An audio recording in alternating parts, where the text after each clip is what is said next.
জমিনেও নাকি মিলাদুন নবী করতে দেওয়া হবে না বলে তারা স্লোগান তুলেছে। আজকের এই অত্র এলাকা থেকে আমরা জানিয়ে দিতে চাই, বাংলার জমিনের আনাচে কানাচে কোথাও যদি মিলাদুন নবীর বিরুদ্ধে যদি কেউ আঙ্গুল তুলে সে আঙ্গুল ভেঙে দেওয়া হবে, ঠিক কিনা?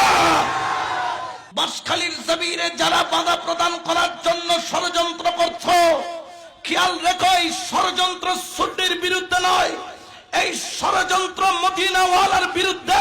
বাঁশখালীর প্রশাসনকে বলবো, আপনার কাছে মিডিয়ার মাধ্যমে এই বক্তব্য যেতে পারে, যারা বিরোধিতা করছে তাদের উপযুক্ত বিচারের ব্যবস্থা করুন। এগুলাকে আমরা 14 শিখের ভিতরে দেখতে চাই। নবীর বিরুদ্ধে করবে আর নবীর গোলামদের জমিনের মধ্যে থাকবে, এখানে তার বাবা ইসলাম প্রচার করে নাই। এই বাংলার জমিনে মদিনাওয়ালার আওলাদরা এসে ইসলাম প্রচার করেছে, ঠিক কিনা? তো মদিনাওয়ালার আওলাদের ইসলাম প্রচারিত জায়গায় তাদের কোনো জায়গা, তারা না মানলে বঙ্গোপসাগর দিয়ে মায়ানমার চলে যাবে। যাগো তোমারা রোহিঙ্গা টোহিঙ্গি কে জগই তোমার এটা দরকার তুম ব্যাক রোহিঙ্গে এত আনি আনি এড়ে আনি আনি উনার বাঙালি বানাত দে। আমরা প্রশাসনের দৃষ্টি আকর্ষণ করছি, কারণ আমরা যদি চুপ করে বসে থাকি, এটা বাঁশখালীতেও হয়েছে, 2000-তে হইতে দেরি। আমরা সুন্নি সবাই এক, আমাদের পরিচয় একটা, তারাও যেই নবীকে ভালোবাসে আমরাও সেই নবীকে।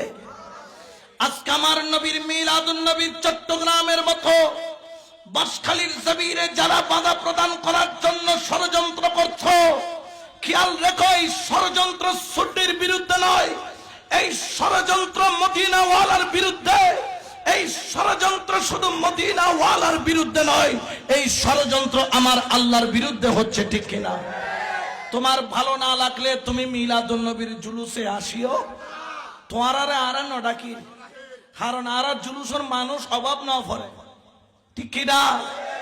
আপনাদের আসতে মন না চাইলে আসবেন না।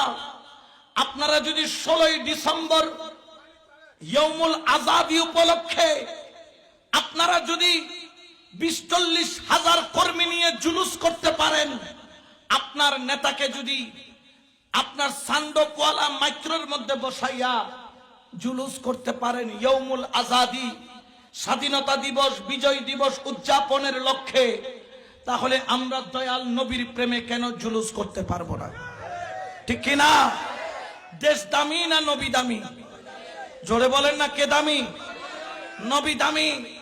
এই দেশ স্বাধীনতা অর্জন করেছে, আমরা দেশকে সম্মান করি, আমরা ইয়াউমুল আযাদিও মানি, মিলাদুন নবীও। তোমরা যদি তোমাদের নেতা পূর্ববর্তী সরকার থেকে সনদ নিয়েছিল, কওমি জনতার জননী উপাধি দিয়েছিলে, তোমরা যদি তোমরা সনদ পেয়ে শুকরাতান মাহফিল করে জুলুস করতে পারো, তো সনদের দাম বেশি না নবীর দাম বেশি? নবীর মিলাদুন নবীতে বাঁধা দেওয়া এটা তোমাদেরকে মানায়? জোরে বলেন না, মানায়? আমরা সুন্নিরা চুপ আসি বিদায় তোমরা মনে করিও না আমরা ঘরে বসে আছি। খেয়াল রাখবা, কারবালার ময়দানে যখন হুসাইনের সংখ্যা 72 জন ছিল, যখন তোমরা সাথে মুহররম থেকে পানি বন্ধ করে দিয়েছ, মনে করেছিল হুসাইনকে দমন করে ফেলবা, পানি বন্ধ করে দমন করতে পারো নাই। 6 মাসের বাচ্চা আসগরকে কুরবানি করেছো, মনে করেছিলে হুসাইনের ভিতরের ইমাম দুর্বল হবে, দুর্বল করতে পারো নাই। হুসাইন বলছে আল্লাহ আসগর কুরবানি করে দিব, আকবর কুরবানি করে দিব, কাসেম কুরবানি করে দিব, আবুল কুরবানি করে দিব, আব্বাস কুরবানি করে দিব, মুহাম্মদ কুরবানি করে দিব, আব্দুল্লাহ কুরবানি করে দিব, ওমর, আবু বকর, উসমান কুরবানি করে দিব, কিন্তু মুস্তাফার দামান ছাড়ব না, কালেমার হক আদায় করে যাব।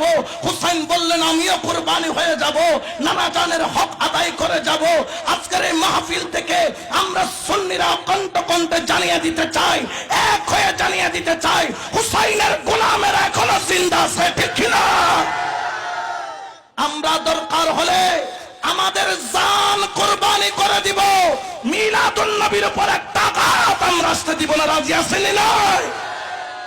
বাঁশখালীর প্রশাসনকে বলবো, আপনার কাছে মিডিয়ার মাধ্যমে এই বক্তব্য যেতে পারে, যারা বিরোধিতা করছে তাদের উপযুক্ত বিচারের ব্যবস্থা করুন। এগুলাকে আমরা 14 শিকের ভিতরে দেখতে চাই। নবীর বিরুদ্ধে করবে আর নবীর গোলামদের জমিনের মধ্যে থাকবে, এখানে তার বাবা ইসলাম প্রচার করে নাই। এই বাংলার জমিনে মদিনাওয়ালার আওলাদরা এসে ইসলাম প্রচার করেছে, ঠিক কিনা? তো মদিনাওয়ালার আওলাদের ইসলাম প্রচারিত জায়গায় তাদের কোনো জায়গা, তারা না মানলে বঙ্গোপসাগর দিয়ে মায়ানমার চলে যাক, যাগো তোমারা রোহিঙ্গা টোহিঙ্গি কে জগই তোমারা এটা দরকার ব্যাক রোহিঙ্গে এত আনিয়ে আনিয়ে এড়ে আনিয়ে আনি উনোর বাঙালি বানাত দে। আমরা প্রশাসনের দৃষ্টি আকর্ষণ করছি।